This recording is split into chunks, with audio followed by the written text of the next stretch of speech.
かいくんただいましゃっくり中です。しかもうんちも一緒にしてるみたい。変な顔してふん。当てて。今日ミルクを1時間ぐらい飲みましたね。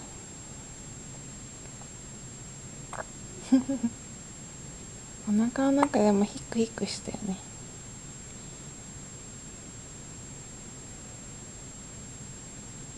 終わったかな。まだでした。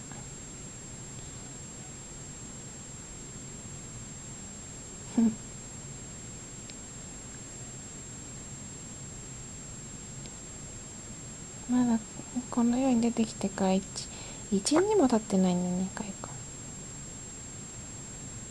ん。